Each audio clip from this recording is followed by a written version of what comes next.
afternoon, ladies and gentlemen, and welcome to Notre Dame Stadium.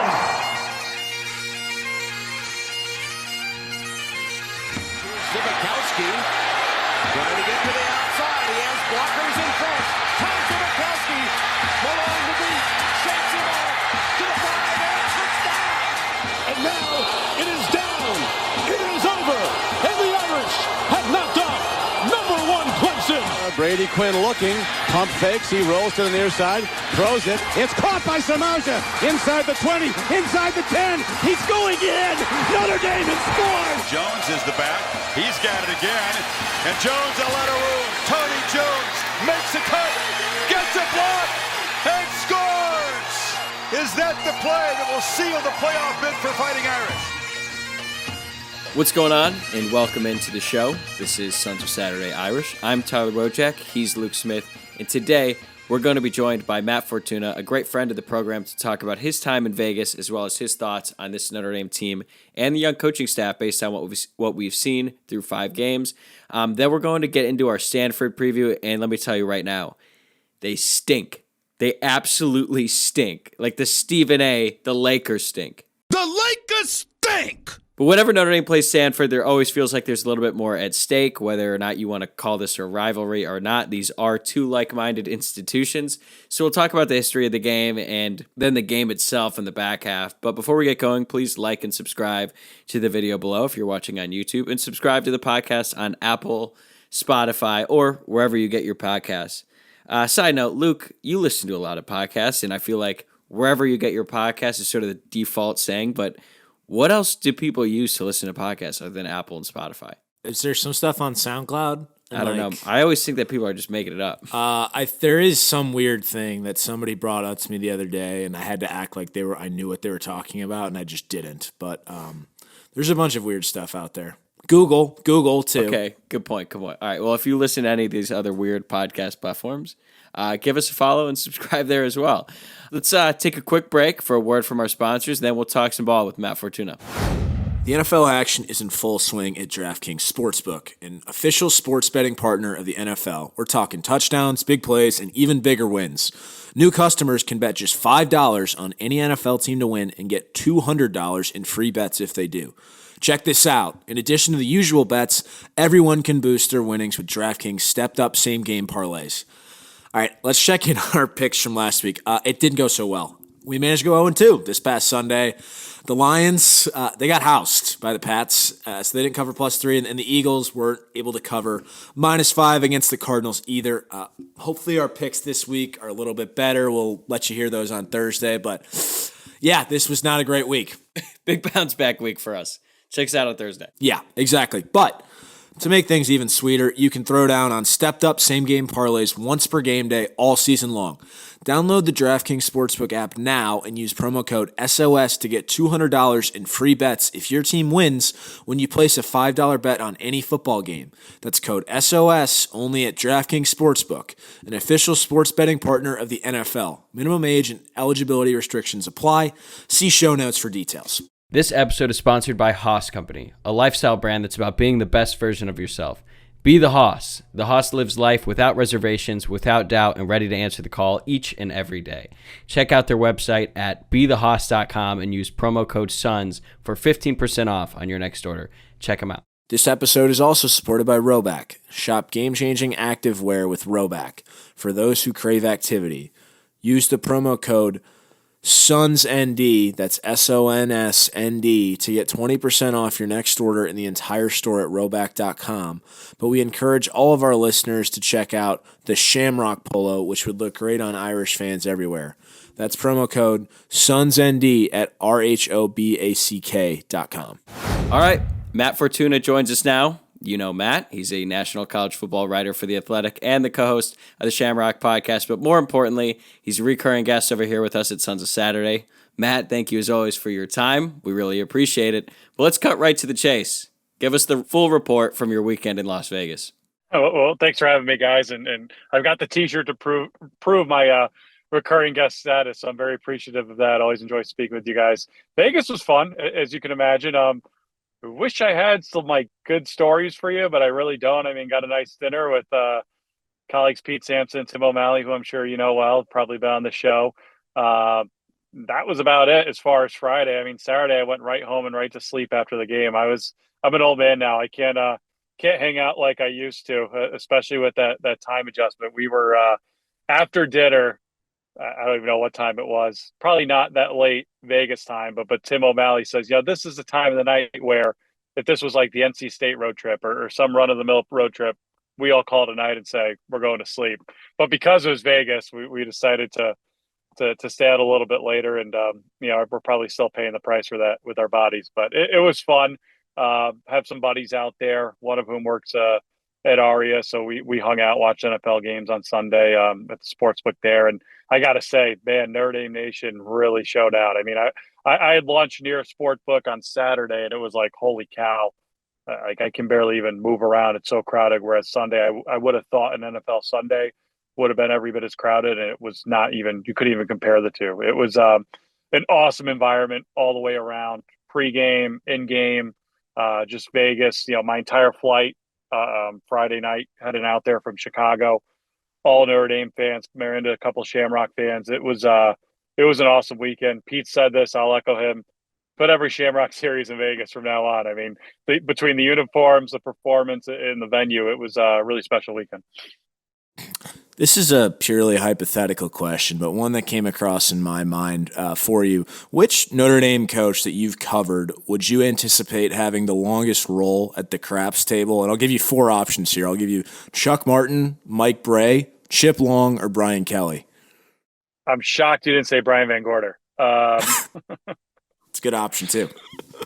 Out of those 4, I'd go Bray. I mean, this is pure speculation and guesswork on my part. But Bray and Chip Long, I think, would be the first who I would point to there.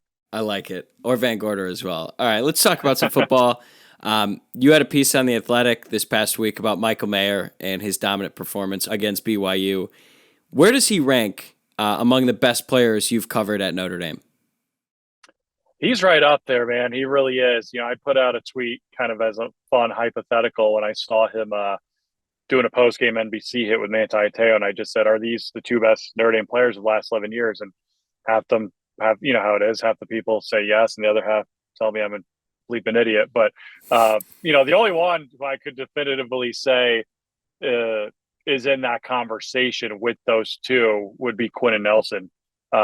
In fact, one of Quentin Nelson's former Notre Dame coaches texted me after saying that, saying in a very vocal terms, he may or may not be someone we just mentioned on this podcast earlier, saying Quentin Nelson is the best one. But, Jalen Smith, Kyle Hamilton, all great players, not taking anything away from them. Watching those guys in college, and Jalen in particular, because of the scheme he was in, I mean, you look at that guy's career, you look at his talent, and you look up at the end of the day and you're like, how did he just have 1 sack? You know what I mean? Like, he just was like, Brian Van Gorder set that defense back. So didn't mean to mention him twice on the show, but he set that defense back so far during his time there that you really didn't get the most out of the talent on that roster. And Kyle Hamilton as well, only played 3 years, was hurt for the majority of the third. Obviously an incredible talent, but I would put Mayer right there with Quentin Nelson and Manti Te'o and Michael Floyd from a year earlier as far as impactful guys who I've covered in, I guess, 12 years now in some shape or form. The guy throwing Mayer the ball has been really impressive too, ever since a really rough first half against Cal. You were there for that game and wrote about him in the aftermath. Based on what you saw from Pine on that day and over the previous couple of years, did you have any idea that he would be able to improve as much as he has in such a short time? Not this quickly. It was a struggle for him. But, the last 2 times out really at Notre Dame Stadium, you look at the Cal game and you look at the spring game where, he's working with the ones and Tyler Buckner was out that game. So Drew Pine just kind of went out there and did whatever he was told and wasn't probably entirely familiar with, every single person he was playing with as far as a consistency standpoint. But what he's been able to do in the couple of weeks since has truly been remarkable. Statistically, I think Pete had said he's on pace to beat the Notre Dame single season completion record. And obviously there's a long season to go and things will probably regress to the mean a little bit more, but he's looked really, really sharp. He has. And look, I thought this was a guy who worked his butt off, was well respected in the locker room, and who I didn't think would play bad. I really didn't. In fact, I was surprised he played as poorly as he did in that first half against Cal. But ever since then, coincidence or not, ever since Tommy Rees told him to do his job in so many words, things have really looked up for him. And he's not just been a game manager or a guy that Notre Dame is turned to at a moment of crisis. He's winning them games. I mean, some of the throws he made in that BYU game were really special. And I think he's changed the calculus on the outlook for this team this season. I think he's given them something to build off. I mean, I didn't think we would get to the point where Marcus Freeman is being asked this week, seriously, do you regret starting Tyler Buchner, because of how well Drew Pines played? And Freeman said, no, I don't. Like, that was based off their performance at practice, and Buchner had earned it. And that's what, all indications are that's true. But I haven't seen a roster respond to a quarterback like this in quite some time. And again, it's a very small sample size. I don't want to get ahead of ourselves, but it's been very, very impressive what he's been able to do so far. Yeah, that makes sense. And you mentioned Tommy Rees and his role and everything. And he was really heavily criticized by fans after the first couple games. And I would say that some of it was justified, but I think Luke and I both feel that most of it was a little bit over the top and unfair, but that's kind of what happens when you lose to Marshall. And right. We know how respected he is in coaching circles. I think you even said Sean McVay has a man crush on him, that quote that's been sort of repurposed ever since you said it. And, I don't know what the exact phrasing was, but either way, that's high praise coming from one of the best, if not the best offensive minds in football right now. So you're more plugged in than us. You talk to these coaches, you talk to people in the know, and based on the conversations that you've had, what are they most impressed by when it comes to Tommy Rees? I think if you just look at the response of the players and you talk to the players on the roster and you hear some of the stories, I think it's a relationship he develops with his quarterbacks. I mean, look, that clip of him yelling at Drew Pine at the Cal game went viral, and understandably so. It was we saw it happen with Ken Dorsey a week later, right? He's still kind of not living that down, and all he did was throw like a phone or something. He didn't even yell at anyone. But I think the response to that from Drew Pine, both publicly as far as him saying, yeah, it's cool, and how he's performed since, which obviously has been very positive. That to me says so much more about what happens Monday through Friday than it does on those, quick viral clips that happen on Saturday. And again, I understand why that was a big deal, especially in the heat of the moment when they're 0-2 and they look like they could be going 0-3 with the backup quarterback. I get that. But the response to that, you don't respond that way. You don't play that well after a coach does that to you unless you've got a lot in the bank with him and he's got a lot in the bank with you. And I think that goes both ways. And I think Tommy Rees has done a tremendous job of just really, getting the most out of his quarterbacks and being on the same page with them, where they have that trust, where they can have those honest and sometimes colorful and public conversations that aren't always pretty, but are necessary to get people to do their jobs, for lack of a better term. But he's certainly very well thought of in NFL circles. He's a sponge, to borrow a football term. He's a guy who just has an incredible breadth of understanding and knowledge of the game. And that goes back to when he was a player. I mean, I remember I did a story on him when he, when he was a player, we knew he was going to be a coach. He was pretty open about that with us, even as a 19, 20-year-old kid. But I did a story on him when he got promoted to OC at Notre Dame, talking to some of the quarterbacks that worked with him. And they were just like, we were doing basic math and he was doing trig as a freshman. It was like, we thought we knew stuff and we didn't. And I think it was Joe Schmidt who had said, was Joe? I think it was Joe Schmidt. Someone I'd spoken to for one of those stories had said, when Tommy was a junior, senior, there was a group that would, sit at the same dinner table every night on the road, and Tommy would essentially predict and play out the next day's game, how it would go, down to the final score. And they said more often than not, like he nailed it out of the park. Like he just has a natural kind of football mind and a gravitation toward the game that even amongst most coaches, I don't think is all that common. And he's open about that. I mean, in the preseason, he talked about how much fun he had just going through NFL tape and college tape all season long during his free time. And even he stopped himself saying, well, that might not sound fun to most people, but it's fun for me because that's what I like to do. So that's where I think a lot of the praise comes from. Now, look, I didn't coach. I didn't play.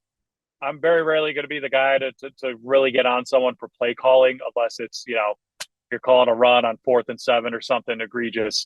But I do think, the criticism that is probably earned is basically how does this quarterback room and the situation is right now, for all the good things we just said about Drew Pine.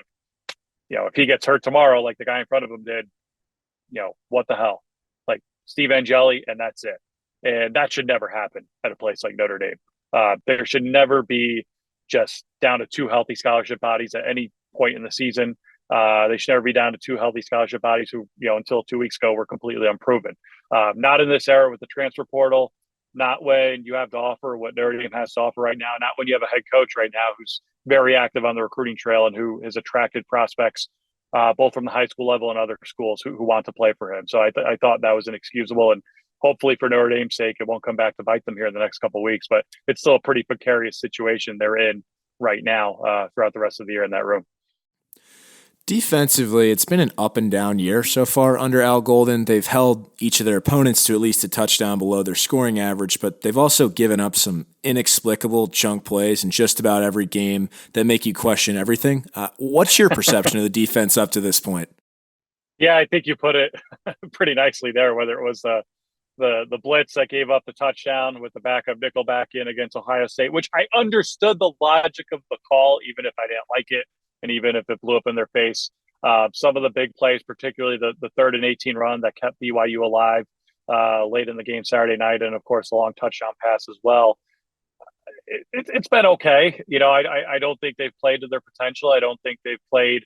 I wouldn't say they've played great. They've been good. I mean, look, the body of work when you come out of Columbus and you see what Ohio State has been able to do since then, holding that team to 21 points is pretty damn special. I don't care what kind of a night it was. I don't care how much ball control you were trying to play on your own offensively. That's an impressive performance. But the thing that's disappointed me, and I know there are a lot of people out there that will say this is a matter of luck, and I think there's some truth to that. But to have just 2 forced turnovers through 5 games so far is really disappointing. I mean, that's one of the worst marks in the country right now. Clarence Lewis just has not played all that well. He dropped a surefire pick 6, and we could probably point to a number of plays like that, whether it was the Cal game. Well, obviously in the Cal game, that last drive alone, they had a couple takeaways that ended up getting brought back. But, a couple of those games where this thing should have been over even before Cal or BYU even had a chance to come back in the 4th quarter. And so, look, they went through something similar last year. I mean, it's very easy to forget the defense damn near blew it against Toledo, damn near blew it against Florida State. And the Marcus Freeman hype train, as far as him as a defense coordinator, considerably slowed down until they really picked things up mid-season. But I would say it's been fine so far. Nothing to go crazy about, good or bad. I think the best is still ahead of them, but they've definitely missed some opportunities to make some big plays defensively so far. Yeah, I think all that's true. And on that note, looking ahead to the rest of the season, we got to put you on the spot here. A couple weeks ago, you did predict Notre Dame would finish 7-5 with losses to Clemson and USC, which I get, and Syracuse too, which I have some questions about. But they're a good team; they're ranked, and that's at the place formerly known as the Carrier Dome. Did last Saturday's result change your mind at all about the future of this team and how they'll finish the rest of the way? Yeah, I won't back off my prediction because that would be kind of weak to do that after one game. Yeah. But certainly I feel much more bullish on this program after the BYU game than I did going into it. On top of that, I don't know if you listened to the show we had with Tim Murray last week, but he had one of his guys at Circa mock up lines, and he said Notre Dame would be favored over Clemson right now, which blew my mind. And which I couldn't believe that at all. I had to do right. Indirectly, I'm like, maybe Notre Dame's a lot better than I thought they were after hearing that. But then you see Clemson's only a 3.5-point favorite at Florida State, which doesn't seem to make sense this week either. And obviously Vegas sees Clemson in different eyes than the public does. But I thought BYU was a bit of a swing game. Like I predicted them to win going in. I think the way they won was really impressive. I think the way they're starting to look like the football team that we thought they'd be in preseason, running the ball, stopping the run. And right now, getting good quarterback play, I think changes the forecast on this team a little bit. I do. I think Drew Pine's playing better, quicker than a lot of us had any reason to think he would be based on that early sample size. And so I'm definitely more optimistic about this team, not just because of what Vegas says, but whereas maybe a week ago I thought Clemson was, let's just not get blown out. Now I'm thinking, they got a chance to win that one. going into it if they keep this up, if they stay healthy at the quarterback position. I think it's, to hear Michael Mayer post game basically say, like, we're playing ball the way we want to play, like we're stacking the wins, we put the first 2 weeks behind us. That to me was the mark of a mature football team that's rowing the boat in the right direction. Because when you start 0-2 with the new coach, when you lose to freaking Marshall, who hasn't looked all that great since then, everyone wrote them off, and understandably so. And it would be very easy for people in those walls to throw in the towel in the season, go get theirs, get through this, and say, I'm not going to be like, this is a transition year. I didn't sign up for this. I'm going to go get mine. And that hasn't happened so far. Michael Mayer, first and foremost, probably easily the best player on the team. I think it's set a good example for how to go about your business day in and day out. Drew Pine, the quarterback, is one of the hardest workers on the team. And I just, we talk a lot about the culture and the vibes around Marcus Freeman. All of that is trending in the right direction after this little 3-game winning streak here. And it definitely makes me more optimistic about the state of things in this season. With that said, how would you grade Marcus Freeman's first 5 games as a head coach with this staff, so not counting the Fiesta Bowl? And has your outlook on his future changed at all from the last time we spoke, which I believe was right after he was first hired? Yeah, I mean, it's hard to give him anything, but if we're going like the letter system, when you lose to Marshall, when you're only 3-2, it's hard to go any higher than like C+ or B- for these first 5 games. Now, it's like the age-old question: who's the best team in the country? Well, who's going to win it all, or who's the best team right now? Kind of like Heisman straw polls. You got to knock him for the Marshall loss. I don't care if he's a first-year head coach or not. But long term, my outlook on him and this program has not changed. Now, if the recruiting class completely falls apart in the next 2 months here, maybe we can have that conversation again in December, and it'll be a little bit different.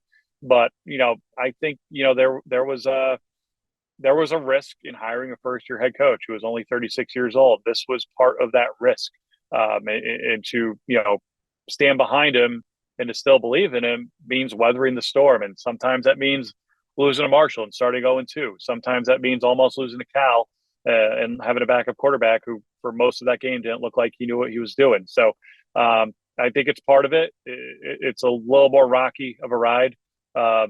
Mike Golick Jr. had come on our show after the Ohio State game, and this was before the Bears 49ers week 1 game. And he said, this isn't a perfect analogy, but it reminds me of, he goes, going from Brian Kelly to Marcus Freeman reminds me of 49ers going from Jimmy G to Trey Lance. Like, what you're getting Jimmy G, it's pretty damn good. You're not going to be bad, but you're basically lowering the floor to increase the possibility of a higher ceiling. And that same weekend, Notre Dame lost to Marshall, and Trey Lance got outperformed by Justin Fields at Soldier Field. And I said, Mike, you were more right than you ever intended to be with that analogy. But I do think there's a lot of truth in that. And I do think, look, because it's his first year, because he's already got two losses under his belt, if Stanford pulls one out of there, this week, we could have an entirely different conversation about this a week from now. And look, that's entirely possible because, again, when you lose at home to Marshall as a 20-point favorite, all bets are off in every game moving forward. But if they were to finish 9-3 here, if they were to beat Clemson or USC, I mean, look, no one wants to hear this. No one goes into the season saying, oh, I hope we go 9-3, or I hope we only win one of these big games. But if they were able to do that in light of the way they started, in some ways that might make me even more optimistic about the long-term outlook of this program under Freeman than I did otherwise. Because, again, it's easy to pull the plug and give up emotionally on a first-year head coach who started off the way he did, and this team has not done that so far. Yeah, I think all of that is fair, especially the note about Marshall. It's not like they've been a wagon ever since that game. I think they lost to Troy the next week, so they not play great. tonight. We got to get off the show and watch them play, I think, Louisiana, Wednesday Night Football. There we go. All right, so we just got a couple more questions here before we let you go. Looking beyond this season, personally, I'll be very interested to see how Marcus Freeman approaches the offseason now that he's got a full season under his belt, and he's not going to be a brand new hire anymore. So presumably he's going to have a lot more time to focus on improving the team, whether that be, way of recruiting or the transfer portal. And you've certainly alluded to some issues with the transfer portal and the school and how, that process works, and NIL as well, all in the same vein right there. So do you get any sense that Freeman will be more active in the portal and more aggressive with NIL after this season, now that he's got some experience in the role?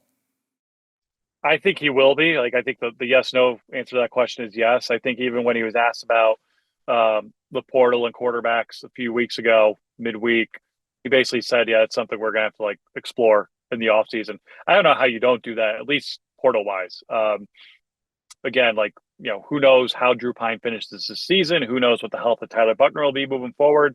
But I still think you need to add bodies to that room. Obviously, if CJ Carr decides to enroll early, that changes the calculus of that room a little bit. But you still need to be, I think, proactive. And I don't think you can just say, we've got our guys, we're set. Because as we saw with Tyler Buckner, you're always one play away from being out for the year. And that puts you at a really tough spot. As far as NIL, actually, let me go back to Porter real quick. I think the fact that they got Brandon Joseph into school when they did, there was a lot of work that had to go into that from both the football office, the academic office, and in his specific case, I know it's simple to say, well, he's a Northwestern student. Obviously, he'll be good enough to get into Notre Dame. Well, because Northwestern's on the quarter system and Notre Dame's on the semester system, that complicated things even more than they needed to be when he decided to transfer. But Marcus Freeman was able to get people from the academic side basically off winter break, off their vacation, to get on campus and get that done. And I think that's something it's positive when you have a willingness to do that, especially as a first-year head coach. I mean, if you've been there 10 or so years, I can see why you're kind of over it at that point and think this is just the way things are, and I'm tired of fighting these battles. But I think with a young coach who has done everything right off the field, everything right around the campus in his first year to break bread and make good with everyone. I think that goes a long way, and I think that will pay dividends specific to the transfer issue moving forward. NIL is a tricky one because I know Brady Quinn's got his thing out there, which is good. There are a few others that seem promising, but every feedback I get whenever I talk to people in this space is just Notre Dame's administration just seems woefully either ignorant or just uninterested in getting involved with this in any way. And I just don't think you can operate that way long term if you want to actually compete for a national championship. It seems like every other weekend now you're seeing school sanctioned NIL collectives happening on campus. I'm not, Notre Dame's on the SEC. They're never going to operate like an SEC team, but Ole Miss had a huge rollout the Friday before the Kentucky game on campus. It was a big deal. You've seen other schools do similar stuff. And this is trial by fire. Some of this is going to work, some isn't. But I think to completely stiff arm the idea of stepping into this brave new world, I don't know. I think you're seeing with recruits right now, some of the higher ended recruits that had initially committed to Notre Dame. From my understanding, that's a bargaining chip. Yeah, we'll commit to you now. Hey, Alabama, we can go to Notre Dame if you don't up your price right now. What are you going to do for us? And I think Marcus Freeman understands that. I think he's smart enough to put together a plan to figure that out. But I think it's going to take a change in mindset from people at the highest levels of university to truly embrace and come around to what college football is in 2022. Last question here. We barely even talked about Stanford, and I think that shows just how far that program has fallen. I know it's a different place, but is there a chance Saturday night is the last time we see David Shaw as the head coach for the Cardinal? Oh, it's interesting. I'm speaking to you from Chicago right now, and I would compare his situation very similarly to Pat Fitzgerald's right now at Northwestern, just as far as what happened. You guys seem to have, in some ways, the best jobs in America, and you had them winning 9-10 games a year. I don't think so for either of those guys that I mentioned. Again, both are alums. Both are still highly supported and respected in the corners that matter most in those buildings. I wish I'm not around Stanford as much as I'm at Northwestern, so I wish I could have a legitimate answer explanation for you as to why they have fallen off so hard. Because what they did under Jim Harbaugh and in the first 5 or 6 years of the David Shaw era, in my opinion, was as impressive as anything we'd seen in college football in that time span. This was a program that became dominant. It's a program that Notre Dame openly mentioned as yeah, we're trying to be that, which you rarely hear, right? No one ever says that, but Notre Dame said it and they meant it. And you know what? Notre Dame caught Stanford and it's lapped them since then. I don't think this is the last time we see David Shaw, even at Notre Dame Stadium. I think he's too pride. I don't know him personally. This is pure speculation on my end, but I think he's too prideful. I think he cares about the place too much. I think he's proven in the past he knows what he's doing. and he's going to at least try to make the necessary changes or adjustments to try to figure things out. But certainly it's been rough for them the last couple of years. I think they play lately. They've been good for one or two really good surprise games and upsets a year. We saw that last year when they beat Oregon, when they basically got Clay Helton fired by stomping USC. I think that game was last week against Oregon State, and they ended up losing it on a pretty bonkers play at the end. And I just don't know how you emotionally come back from that going into Notre Dame this weekend. Yeah, I know. When Luke asked that question to me, I was like, "There's no way." And then you think about Paul Chryst getting canned by Wisconsin. Right. No, anything's that's possible now. But Matt, thank you so much for the time. Be sure to check out his work on The Athletic and subscribe to the Shamrock to stay up to date on all of his coverage. And this has been really fun. Thanks again. We'll talk to you soon. Always a pleasure, guys. I'm not driving for those watching. I'm parked. I'm by myself. I would never do such a thing. But thanks for having me on. I had a great time talking with you guys. All right, that was Matt Fortuna from The Athletic. Thought that was a really interesting conversation. I had some highlights, some lowlights, more specifically his discussion around Notre Dame and their relative inactivity surrounding NIL. That wasn't exactly promising to hear. I don't know what you thought about that. All in all, really good conversation. Yeah, I thought overall he was great. I thought he had some good insight onto the team and specifically Tommy Rees and the relationship he has with his players. But you're right. I wish we had more time. Matt had just a couple more minutes to go. I had like 5 more follow-ups to that question. But it is interesting what he said about NIL and specifically Notre Dame's, I guess the administration's reluctance to get super involved with that. This has been something that's been said on message boards, and we've got inklings of it in the past. But I feel like if he's going to go on record and say, yeah, Notre Dame is just not being active, or at least not nearly where they should be, that's certainly a concern, at least in my book. Yeah, and it's actually not all that surprising to me, just because of knowing the place and what it is. They've always kind of been reticent to change, at least change that might not appear that I don't know what the word I'm looking for, that they're risk averse. This is something that could very well blow up in a lot of schools' faces, and Notre Dame is a little bit conservative when it comes to that, which I can respect, but if it kind of kicks you behind the 8 ball, then it becomes a problem. Yeah, it definitely could become a problem. I wouldn't say that it is right now. I mean, you look at Notre Dame's recruiting class, where it stands, it's top 5, but or at least around there. But that's not what Notre Dame football is trying to do. They're trying to win national championships. In order to do that, you got to be like the top 1, 2, or 3. And in order to do that, you're just going to have to shell out some money, whether it be to recruits or current players.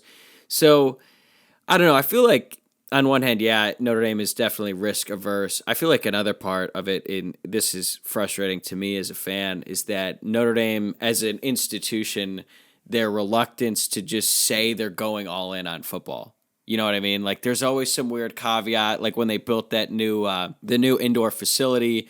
When they came out with the press release, it doesn't mention football once, or maybe it does in one single sentence. They sort of pass it off as like, oh, this is going to be for all the students, the intramurals, other teams and all that. But like, it's a football facility. That's why it was built. That's why Brian Kelly spearheaded it. So I think it's just another example of that. And honestly, it's just really frustrating. And I don't get why we're still doing this. It's like we're running around in circles. Well, I think that is what they truly believe, though. And they think they can't go all in on football. So that's why they position it as such, or you can call it posturing, whatever. That's what they truly believe, and that's how they want to be presented, because they have accepted that they are not going to go all in on football, despite what some people might want them to do.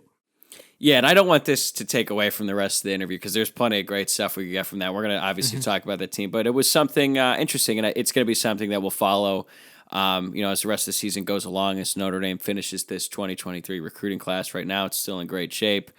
Looks like it could improve again soon, but this is just going to be a lingering thing, and it is what it is. But as for the game, Notre Dame hosts Stanford this upcoming Saturday. It's a night game. We said on the last show we have no clue why it's a night game. I wish they could just flex it, because it shouldn't be. But I guess the one benefit in it being at night is that now I can watch Alabama, Tennessee in full, and then get into the Notre Dame game. So one benefit. Vegas has Notre Dame as a 17-point favorite right now. According to DraftKings, the over-under is 53.5. So they're predicting something around a 35-17 Notre Dame win. But Luke, as we're a couple days away here, what's your general feeling about this game going into it? I'm hopeful it's David Shaw's last game as Stanford head coach. Actually, I don't know if I should be hopeful because it's been pretty fun beating up on him the last several years, and he is so stubborn that he refuses to make various staff changes and just continues to go down deeper and deeper into not even mediocrity, just poverty. So maybe I should want him to be fired because it's fun to do that, and I've always kind of found him to be a stubborn piece of you-know-what. He's always had excuses. He's always whined. But it would be a very awesome way to send him off with his, tail between his legs if we just pounded them on Saturday night. Other than that, there's not a whole lot to get excited about as far as this game goes. But while it's probably a small potential, I think if I talk about it enough, I can speak it into existence, and it might happen. Yeah, I mean, you did just ask it to Matt. We talked about it. He didn't seem like he thought it was going to be the last game, but he certainly admitted how bad it's been. Should we talk about his comments today? Oh, you mean when he was the guy who has lost 12 of his last 13 games was trying to claim that Stanford may have scored a touchdown in overtime 10 years ago? Yeah, those are the ones I'm talking about. And when he pulled many people are saying that he was actually in the end zone from the truck of that game, which, people by the way, sought him out. Wasn't in. He had a bunch of comments about how there were mixed crews working that game. That's not allowed to happen. The other thing is, he made it sound like if they had scored there, they would have won the game. They still would have had to kick an extra point to tie the game, too. We were up 7 at that point. He whined about it then. He's still whining about it now. Helps to explain why they've just been so bad the last few years. I remember when we beat them in 2014, too. He was complaining about the band playing too loud. He's a very sore loser. There's no two ways about it, which is not something you often say about a grown man, especially because it's a toddler-like tantrum that comes out from that. But that's who David Shaw is. And listen, he lost his strength coach in 2019, and they've been dog shit ever since. And they have continued to. They lost the infrastructure of their program, and who wants to go to Stanford anymore? As a football player. I was going to say, as a regular student, I would go to Stanford. I don't know about that. It's a weird place. Have you been there? Yep, way back when. Dude, if you could go to Stanford and get into the school, you're going. For grad school or something like that, dude? Grad school's different. Undergrad, I don't know that it's a great experience. Okay. I think it's kind of weird. All right. If you're unfamiliar, basically today, I pulled up the quote just now. David Shaw, I guess he was asked if Stephon Taylor actually scored a touchdown against Notre Dame in overtime in 2012. The famous goal line stand, basically said the statute of limitations have passed where I feel like I can speak freely about this. I feel like I've had multiple conversations with multiple people over the years. Some people I haven't sought out. They sought me out, including some of the guys who were working in the truck, working in the van during that. Look at those. They insisted I didn't even push. They insisted that Stephon was in. It sounds like bullshit to me, if we're being honest. Oh, end quote, by the way. It seems like bullshit to me, the fact that we're still talking about this. But I have to give you credit. You were early on this in the David Shaw thing. When you first voiced your extreme displeasure with David Shaw, I thought it was random. I just thought, I don't know, he's just sort of, I was just indifferent to him. But you had very strong opinions then, and you've actually been proven for the most part to be right about him. Yeah, he's just a bitch. I mean, there's no two ways about it. I can't be any nicer. I've actually been pretty nice in mincing my words, but he's just a bitch. There you go. We're cracking through. So yeah, this could be his last game as the head coach of Stanford. Slim chance, but yeah. Hey, if we talk about it enough, it could happen. I'm pretty sure I said to you, when is Paul Chryst going to get fired after they lost to Illinois?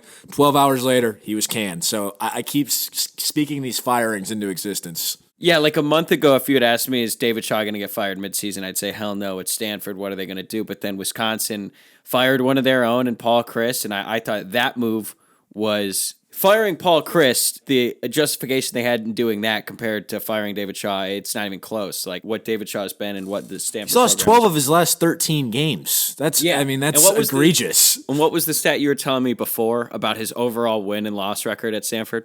It's actually, it's pretty good. It's 94-49, but that means he was 93-37 prior to the Oregon win that they had, after the Oregon win that they had. Because since they beat Oregon, they have gone 1-12, and that only win is against Colgate. So yeah, and things were going bad before that. Oh yeah, they were really. I mean, they were awful in 2019. I don't even know what they were in the COVID year, to be honest. Yeah, I mean the whole Pac-12. And what last year they went off 2-10. So yeah, it's not been good. So the last time that Notre Dame hosted Stanford was back in 2018 because they didn't play in 2020, obviously, during the COVID year because Notre Dame played an ACC-only schedule.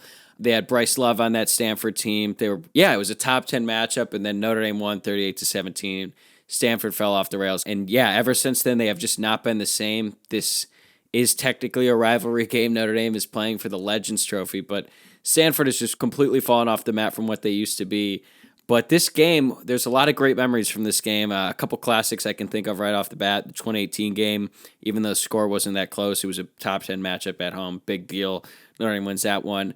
2014 game was awesome. 2012 goal line stand, we've already talked about it. So when you think about this game and this rivalry and the history behind it, what is the one game or one moment that sticks out to you above the rest? I think all three of those that you mentioned obviously stand out for their own reasons. 2012 and 2018 probably live a little bit better just because of how the 2014 season went. But I'm actually going to throw out even another one here. 2005, Notre Dame's trying to clinch a BCS bowl, and they're playing a kind of middling Stanford team, but they're really struggling, and it required a late touchdown drive spearheaded by Darius Walker to beat them at the Farm in 2005. So I'll throw that one out there as well. Yeah, but since Jim Harbaugh took over, really, it had been really good. And I think Notre Dame, since Jim Harbaugh has taken over, I don't know if they have a losing record in this series, but it's close to it. So it's, acknowledge it or not, they've been a rival. It's who Brian Kelly said Notre Dame was striving to be in 2010 when Andrew Luck and Stanford came to South Bend and pulverized Notre Dame. And Notre Dame has matched that and then some. And in fact, Stanford has fallen off quite a bit, as Matt mentioned in that interview. So regardless of whether you want to acknowledge it or not, I think there's no doubt in my mind that at least during our lifetime, while it might not have the historical significance, they've been a rival. No doubt. It might not be as much now, but I think that when you look at our lifetimes and what we've seen from the two programs, there's not a school that more closely mirrors Notre Dame from an academic sense and also as a football team.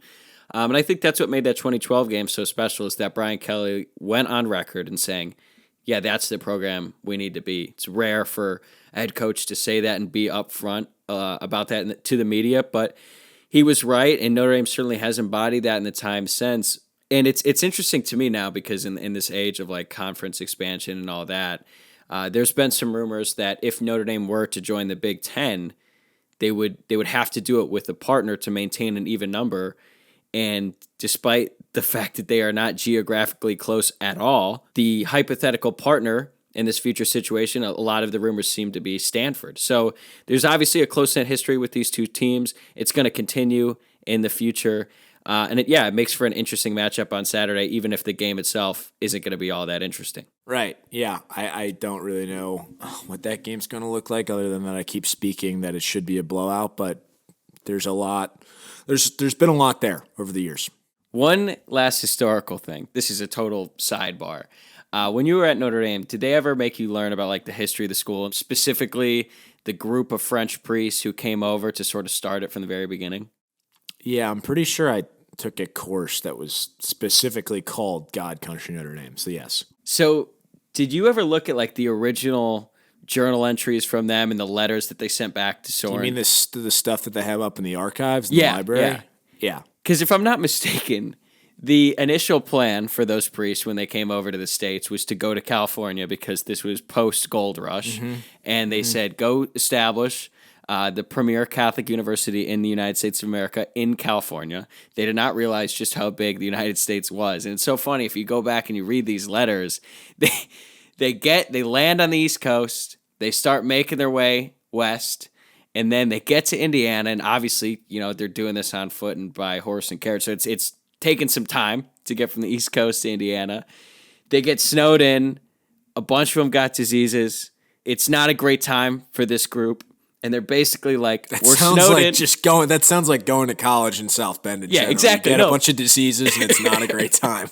But the funniest part is they send the letter back, and you got to imagine it takes however weeks probably for this letter to make it back to the recipient. And they're like, "Hey, we're snowed in. We're all sick.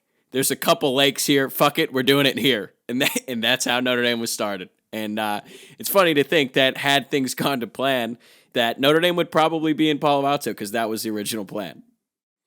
Yeah, that is crazy. That's definitely an interesting take on what could have been in history. Yep, but here we are in South Bend. Let's get to the actual game on Saturday. Luke, they suck on both sides of the ball. You were doing some research on the offense. What could you find?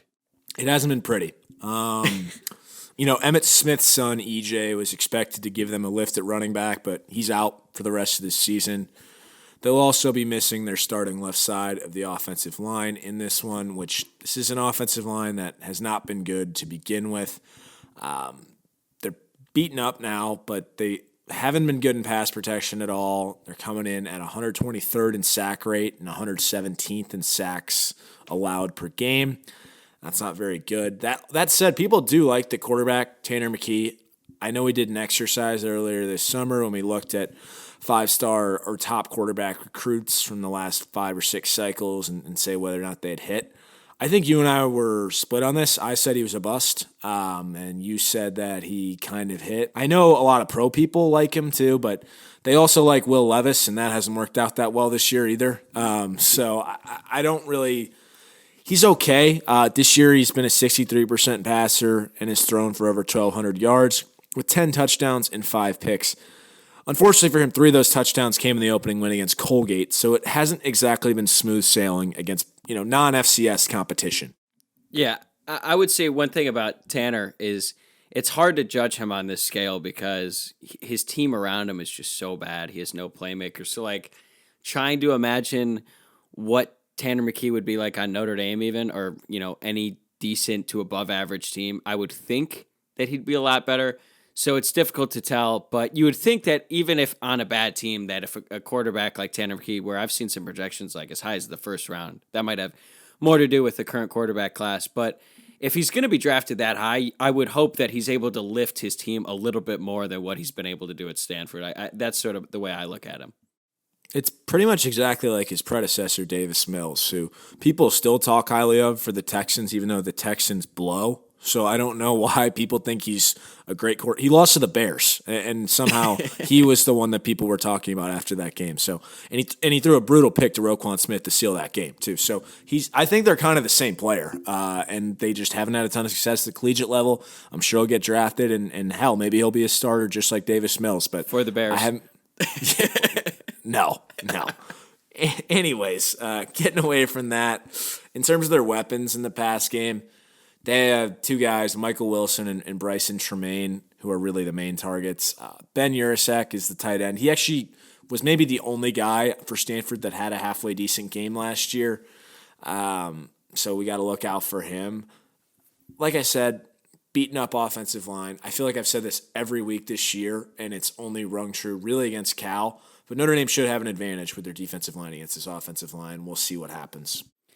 Yeah, from the Notre Dame perspective, I just don't want to see any more big chunk plays, or at least can we limit them? Because say what you will about McKee, but he is capable of throwing it downfield. And in all the instances where Notre Dame has given up these big pass plays, it doesn't look like the corners are just, well, I shouldn't say that because Clarence Lewis definitely got beat on that one fly route against North Carolina. But a lot of the times it's just busted coverages and the wide receiver is just so wide open. So I don't know. I'd like to see that from Notre Dame. If there's one thing from Notre Dame's defense on Saturday that you'd like to see going up against them, what would it be?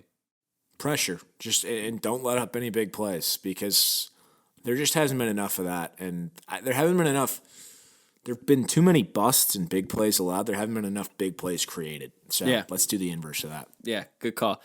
It's not much better defensively for Stanford. Hell, it actually might be worse. They're horrible. They've given up on average 38.5 points a game. That's 122nd out of 131 teams in the country. They give up 7 yards of play. That's 125th in the country.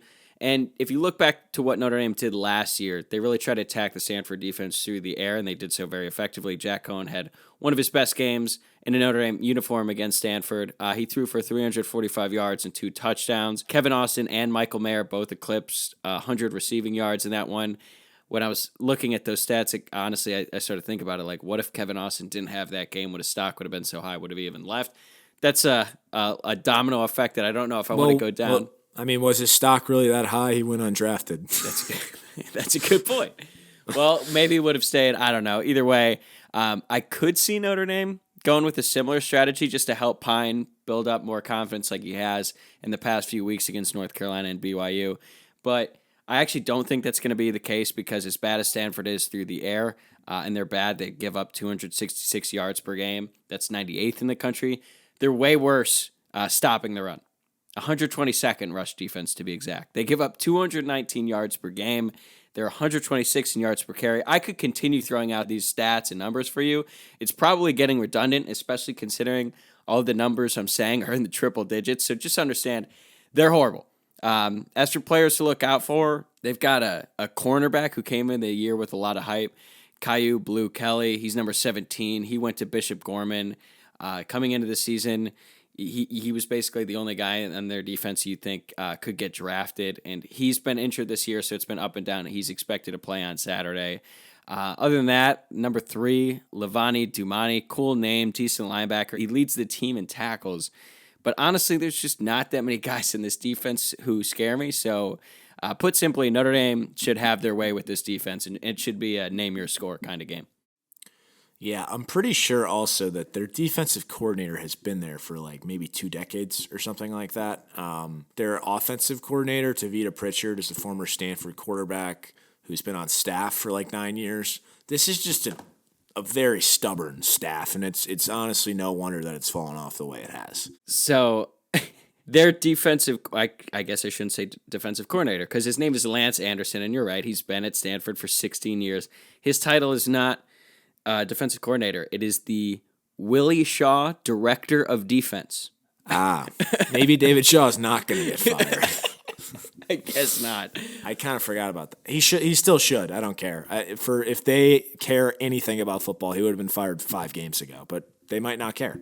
From the Notre Dame offense perspective, what are you hoping to see on Saturday? Just a continued performance from Drew Pine from what he did against BYU and really, I guess, the second half of the North Carolina game. I see no reason why that can't happen, given what you just said about their defense. And I'd like to see, given that he's healthy, Chris Tyree have a little bit of a bounce-back game. Maybe this is the game where he finally busts one big. Other than that, this seems pretty straightforward. Notre Dame's just better. I don't think they should have a lot of issues. Yeah, I'm with you. I'd like to see some big plays. Chris Tyree, it'd probably be the best guess to do that. And yeah, last week, I don't know how much we're going to see of Chris Tyree this weekend if he got hurt last week. Yeah, that could be too. But I don't know. We haven't really heard anything. If they were to sit him, I think it would be more like precautionary just because it's Stanford. But who knows? We'll see. I'd like to see the receivers continue to improve. Maybe Lorenzo Styles. He's probably due for a big game, so I could see it. All right. You want to get to some predictions? Sure. I didn't really want to go all the way in here, but if this is truly to be David Shaw's last game, it's got to be a beating. Yeah. We're manifesting. Yeah, I'm going to say 42-10 Notre Dame, and Shaw leaves with his tail tucked between his legs, and that's the last we see of him in the Stanford Cardinal red and black. Like I said, I actually honestly could see this being like a pretty boring game where it's like a 34-16 type game, but I'd really like it to be 42-10. All right, I'm thinking along the same vein here. I'm picking 41-20. Just that 20 is probably going to be like a second half touchdown, but basically everything we've been saying is Notre Dame should completely control both sides of the ball. But considering they've been so susceptible to giving up these chunk plays, I guess I'm sort of baking that into my projection here as I take Notre Dame 41-20. I don't think that Stanford is going to move the ball consistently. If they do score, it'll probably be on a big play. But I really hope that's not the case. I hope that it's more along the lines of what you predicted. And we also have a celebrity guest pick here. I texted Stanford Steve earlier today. I said, "What's the scouting report on Stanford?" And he replied, "We suck. ND 38-14.